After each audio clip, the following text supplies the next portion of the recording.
Hello बच्चों, आज हम दो चर वाले रैखिक समीकरण युग्म के ऑब्जेक्टिव क्वेश्चंस को देखेंगे। लगभग 20 से 25 तक ऑब्जेक्टिव क्वेश्चंस होंगे और इसको हम देखते हैं इस वीडियो में। ध्यान दीजिएगा, सबसे पहले यहाँ मैंने 3 क्वेश्चंस लिखा है। पहला नंबर जो क्वेश्चन है, और हाँ, इसका टोटल जितना भी क्वेश्चन हम समझाएंगे उस टोटल का पीडीएफ फाइल मैं डिस्क्रिप्शन बॉक्स में आपको दे दूंगा, आप वहां से सेव कर सकते हैं। लेकिन प्रोसेस समझ लीजिए, जो कि एग्जामिनेशन व्यू से बहुत ही इंपॉर्टेंट है। सबसे पहला नंबर क्वेश्चन का है कि यदि समीकरण निकाय का मतलब होता है सिस्टम। जो समीकरण दिया हुआ है, यहाँ 2 समीकरण दे दिया है। जो समीकरण दिया है लिख रहा हूं मैं, a1x plus b1y plus c equal to 0, और फिर एक और इक्वेशन दे दिया है a2x plus b2y plus c2 equal to 0। यह 2 समीकरण दिया है और ये समीकरण में कह रहा है, कंडीशन एक दे दिया है कि a1 b2 is not equal to a2 b1। यहाँ ये कंडीशन दे दिया है और कह रहा है कि ऐसा कंडीशन रहता है तो वो समीकरण का कौन सा हल होगा। 4 ऑप्शन में से आपको चूज करना है। तो यह कंडीशन जो कि मैंने आपको बताया है, आपको कंडीशन याद रहना जरूरी है कि कब अनंत हल होते हैं, कब समीकरण के संगत हल होते हैं, अद्वितीय हल होते हैं। ये सब जितने कंडीशन है एक बॉक्स में जो मैंने समझाया है उसे याद करना बहुत जरूरी है। तो यहाँ जो कंडीशन है, ये कंडीशन को थोड़ा सा घुमा दिया गया है। इसको हम ऐसे भी लिख सकते हैं कि a1 बटा a2 is not equal to b1 बटा b2। a1 के नीचे आ गया a2 और b1 के नीचे चला गया b2। यह कंडीशन आपको आपने अगर पढ़ा होगा तो याद जरूर आ जाएगा कि यह कंडीशन कभी भी कब आता है, जब समीकरण के अद्वितीय हल हो तब। तो 4 ऑप्शन में से जो ए नंबर ऑप्शन है वह सही हो जाएगा। देखिए, क्वेश्चन ऐसे ना देके ना, इसको थोड़ा सा घुमा दिया है, क्रॉस करा दिया है, a1 b2 और फिर a2 b1 कर दिया है, ताकि थोड़ा सोचने पे मजबूर हो जाए बच्चा, सोचने पे मजबूर हो जाए कि कौन सा ऐसा तो कंडीशन कभी हम पढ़े ही नहीं है, ये कहां से आ गया कंडीशन। लेकिन इसी कंडीशन को हम एक्सपेंड करें तो ऐसे लिख सकते हैं। और यह कंडीशन अब आपने समझा होगा, पढ़ा होगा, तो याद होगा कि अद्वितीय हल होता है। अब क्वेश्चन नंबर 2 है, समीकरण निकाय यहाँ पर 2 दे दिया है, फिर समीकरण, और इस दोनों समीकरण में कह रहा है कि अनगिनत हल होने के लिए k का मान बताना है। दोनों समीकरण को सबसे पहले हम नोट करते हैं। दोनों समीकरण, यहाँ जो 2 समीकरण दिया है x plus 2y equal to 3 और जो दूसरा दिया है 5x plus ky equal to 15। यह जो 2 समीकरण दिया है, दोनों समीकरण के लिए आपको वैल्यू निकालना है k का, और जो k का वैल्यू निकालना है कब, जब अनगिनत हल हो तब। अब इसको हम देखते हैं कि अनगिनत हल, सबसे तो पहले आपको ये मालूम रहना चाहिए कि अनगिनत हल कब होता है, जब तीनों बराबर हो। a1 बटा a2 इक्वल टू b1 बटा b2 और c1 बटा c2, जब तीनों आपस में बराबर हो तो वह जो होता है कि अनगिनत हल होता है। अब a1 बटा a2 की जगह हम लिख सकते हैं 1/5 और ये 2/k। ये सब मैंने आपको पहले का समझा दिया है, आपको अगर ध्यान में होगा पहले का तो ये आसानी से जल्दी समझ में आ जाएगा। और फिर c1 बटा c2 का वैल्यू जो है कि वह बराबर के जब दूसरे साइड है तो वह जो होगा कि उसके सिंबल को हम बदल के लिखते हैं। तो इसको प्लस में 3 नहीं लिखेंगे, -3 लिखेंगे, और ये माइनस में 15। अब जो हमको k का मान निकालना है, अब जो हम k का वैल्यू निकालना है, तो इसी दोनों टर्म को लेके हम k का वैल्यू फाइंड कर लेते हैं। इस दोनों को लेके चले 1/5 2/k, तो k मल्टीप्लाई 1 यानी कि k और 5 2 जा 10, तो k का वैल्यू कितना आ गया 10। ऑप्शन में है 10, तो है क्वेश्चन जो ऑप्शन नंबर बी है वो राइट हो जाएगा। अब क्वेश्चन नंबर 3 देखते हैं। a के किस मान के लिए, फिर समीकरण यहाँ पर 2 दे दिया है और कह रहा है कि इसका अद्वितीय हल है। अब अद्वितीय हल कब होता है, उस कंडीशन को अगर आप जानते हैं तो आसानी से वैल्यू जो है कि वह फाइंड कर सकते हैं। इसका एक और ट्रिक भी है, मैं अभी आपको बता रहा हूँ। मान लीजिए दोनों इक्वेशन को हम नोट करते हैं। जो समीकरण है ax minus y equal to 2, 6x minus 2y equal to 3, equation 1 और ये इक्वेशन 2। क्वेश्चन में कह रहा है कि अद्वितीय हल हो। अद्वितीय हल जब होता है a1 बटा a2, लिख देंगे a1 बटा a2 is not equal to b1 बटा b2। हमको c1 और c2 के वैल्यू से कोई मतलब नहीं है। क्यों? क्योंकि अद्वितीय हल में फॉर्मूला जो होता है कि उसमें c1 और c2 नहीं आता है। तो a1 का जो वैल्यू है वह है a और a2 का जो वैल्यू है 6 इज नॉट इक्वल टू -1 हो जाएगा। सिंबल के साथ लिखते हैं तो -1 बाई -2 और ये माइनस का माइनस तो कट गया। तो ध्यान दीजिएगा कि a, जब इसको हम a यहाँ पर हमने दिए इज नॉट इक्वल टू 6 को मल्टीप्लाई करेंगे तो यहाँ पर 6/2 हो जाएगा। तो a is not equal to 2 3 जा 6। जब हम इसको सॉल्व किए तो ये आया इज नॉट इक्वल टू 3। तो इज नॉट इक्वल टू 3 ये बी नंबर ऑप्शन है, इसको हम ले देंगे। जो ट्रिक का बात हम बता रहे थे आपको कि जब क्वेश्चन में कह रहा है कि अद्वितीय हल, तो अद्वितीय हल में कभी भी होता है ऑप्शन जो उसका शर्त जो होता है अद्वितीय हल के लिए उसमें इज नॉट इक्वल टू आता है। अगर आपको 4 ऑप्शन में से किसी पर तुक्का भी लगाना है तो बी या फिर सी, जो यहाँ ऑप्शन है 2, क्योंकि डी में इक्वल टू दे दिया है, ए में इक्वल टू दे दिया है, तो ये तो होगा नहीं अद्वितीय हल में, क्योंकि अद्वितीय हल का तो फॉर्मूला होता है कि इज नॉट इक्वल टू रहना चाहिए। अगर तुक्का भी लगाना है तो बी या फिर सी, और ज्यादातर 0 की इक्वल टू मतलब कि ये ऑप्शन नहीं ही होना चाहिए। इज नॉट इक्वल टू जो कोई संख्या है उस पर हम टिक लगाते हैं। वैसे वैसे आप जितना प्रैक्टिस कीजिएगा आपको खुद मतलब कि फील होगा कि कौन सा मतलब कि ऑप्शन जो है कि वह सही होगा। लेकिन ध्यान दीजिएगा कि जरूर आप एक एक क्वेश्चन लाइन बाय लाइन जो है कि वह सॉल्व करें। फिर देखते हैं क्वेश्चन नंबर 4, 5 और 6।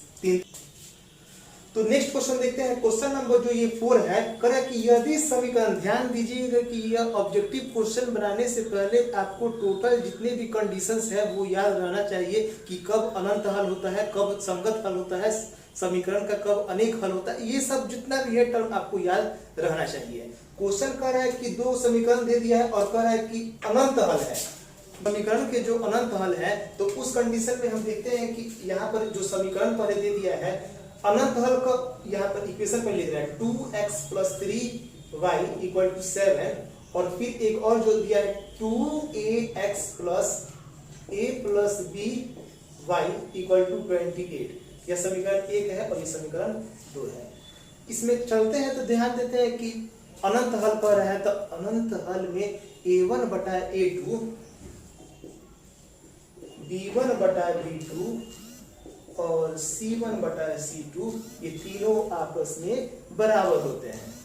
तो यहां हम तरफ लिखना चाहे a1 का वैल्यू तो 2 बटा 2a, फिर b1 का वैल्यू 3 बटा a + b, y को छोड़ के जितना टर्म है वो सब लिखा जाएगा। c1 बटा c2 का मतलब लिख सकते हैं -7। c1 और c2 जब बराबर के दूसरे साइड रहते हैं तो उसके सिंबल को कभी भी हम कन्वर्ट करते हैं, चेंज कर देते हैं। 28 माइनस में 28 भी लिख देंगे। अब हमको वैल्यू निकालना है a और b का, तभी ना मालूम चलेगा इसमें कौन है 4 ऑप्शन में। तो पहले सबसे पहले हम फर्स्ट को और थर्ड को लेके चलते हैं एक साथ ताकि हमको a का वैल्यू मिल जाए। तो देखते हैं कि 2/2a = ये माइनस और माइनस कट गया है 7/28, 2 से 2 कट गया और ये 7 से कट गया 4 बार में। तो 1/a = 1/4, यानी कि a = हो जाएगा a = 4। a का वैल्यू आया 4। जो a का वैल्यू आया है 4, सबसे पहले चारों ऑप्शन में देखेंगे कि a का वैल्यू 4 किसी में है कि नहीं है। तो देखते हैं कि a का वैल्यू 4 ना सिर्फ इसी वैल्यू में है c में, और किसी में a का वैल्यू 4 नहीं है। तो जाहिर सी बात है कि आंसर जो होगा ऑप्शन नंबर सी होगा। अगर किसी 2 ऑप्शन में a का वैल्यू 4 रिपीट कर दिया जाता है तो कैसे निकालते? अब क्या करते तब कि ये दोनों कंडीशन को एक साथ लेके चलते हैं। जो यहाँ पर ध्यान दीजिएगा, ए का तो वैल्यू 4 आ गया है। अब अगर हम सेकंड को और थर्ड को एक साथ लेके चलते हैं, अगर सेकंड को और थर्ड को एक साथ लेके चलते हैं 3/a + b और यहाँ 7/28 है, ये तो कट गया 4 बार में, 4 3 जा 12 और ये जो हो जाएगा a + b। a का वैल्यू मैंने अभी निकाला 4, तो यहाँ पर 12 = 4 + b, तो b का वैल्यू हो जाएगा 12 - 4 = 8, यानी कि a का मान 4 और b का मान 8 किस ऑप्शन में है, तो ऑप्शन नंबर सी में है। तो ध्यान दीजिएगा कि अगर आपको सिर्फ a का वैल्यू 4 निकालते हैं और चारों ऑप्शन में से सिर्फ एक ही ऐसा ऑप्शन है जिसमें a का वैल्यू 4 है, तब तो b का वैल्यू नहीं निकालेंगे, जो भी आपका 1-2 मिनट टाइम बचे। लेकिन अगर कोई ऐसा ऑप्शन रहता है जिसमें 2 में रहता वैल्यू, अगर किसी 2 में रहता अगर वैल्यू a का मान 4, तब आपको b का वैल्यू जिस तरह से अभी हम निकाले हैं वैसे निकालना होता है। क्वेश्चन नंबर जो 5 है, दो रैखिक समीकरण के आलेख समांतर रेखा, अगर समांतर रेखा में अगर कोई ग्राफ खींच देते हैं तो उसका जो होता है कि कितने हल होते हैं, तो उसका जो होता है कोई हल नहीं होता है। जब भी अगर हम कोई ग्राफ खींचते हैं, अगर उसमें लिखा जाए कि वह समांतर में जाए, तो जो होता है कि उसका कोई भी हल नहीं हो पाता है। तो ये ऑप्शन नंबर इसका ए राइट हो जाएगा। क्वेश्चन नंबर जो 6 है, कह रहा है कि रैखिक समीकरण में से किसी समीकरण युग्म का अद्वितीय हल संभव है। आपको हर एक ऑप्शन को चेक करके और देखना है कि कौन से समीकरण का अद्वितीय हल होता है। अद्वितीय हल कब होता है, जब a1/a2 is not equal to b1/b2 रहता। यहाँ पर 1, यहाँ पर 2, फिर y वाला में देखते हैं 1 और यहाँ पे भी 2, दोनों जो है कि वह बराबर है। 1/2 इसमें भी आ रहा है और y वाला में भी 1/2 आता है, दोनों बराबर है, तो ये तो ऑप्शन होगा नहीं अद्वितीय हल। यहाँ देखते हैं 1/3 और फिर ये भी जो है माइनस में 1/-3, ये दोनों भी ऑप्शन आपस में बराबर है, a1/a2 और b1/b2। यहाँ देखते हैं कि ये प्लस में है 2 और 4 और यहाँ पर है प्लस में 1 और यहाँ माइनस में 2 है, जो कि आपस में बराबर नहीं है, इसलिए राइट ऑप्शन जो है कि वह सी हो जाएगा।